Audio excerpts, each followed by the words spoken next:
Hello guys, அஸ்ஸலாமு அலைக்கும். இன்றைக்கி பருப்பு போட்டு ஒரு சாம்பார் ரெசிபி பார்க்கலாமா? ஃபஸ்ட்டு 100 கிராம் பருப்பு ஒரு குக்கரில் எடுத்து நல்லா வாஷ் பண்ணிக்கலாம். வாஷ் பண்ணிவிட்டு வெங்காயம், தக்காளி, பச்சை மிளகாய், வெள்ளைப்பூண்டு, மஞ்சத்தூள், பெருங்காயத்தூள், தண்ணி சேர்த்து 3 விசில் விட்டு நல்லா வேக வச்சுக்கலாம்.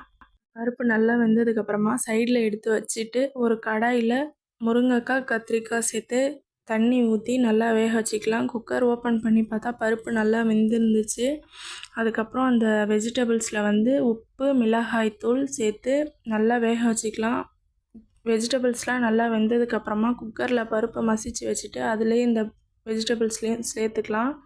அதுக்கப்புறம் ஒரு கடாயில் எண்ணெய் ஊற்றி கடுகு போட்டு கடுகு நல்லா பொரிஞ்சதுக்கப்புறமா வெங்காயம் சேர்த்து வெங்காயம் நல்லா ப்ரௌன் கலர் ஆகிற வரைக்கும் நல்லா வதக்கிக்கலாம். வெங்காயம் நல்லா ப்ரௌன் கலரில் வதங்கினதுக்கப்புறமா கருவேப்பிலையும் சேர்த்து நம்ம எடுத்து வச்சுருந்த பருப்பையும் சேர்த்துட்டு ஒரு லெமன் சைஸ் புளி கரைச்சி வச்சுருந்தோம் அதையும் ஊற்றிட்டு மாங்காய் கட் பண்ணி வச்சுருக்க மாங்காயும் சேர்த்து ஒரு டைம் நல்லா கொதித்து வந்ததுக்கப்புறம் ஆஃப் பண்ணிட்டோன்னா சூப்பரான சாம்பார் ரெசிபி ரெடி ஆகிடும். ஒரு டைம் ட்ரை பண்ணி பாருங்கள். பாய் கைஸ், அஸ்ஸலாமு அலைக்கும்.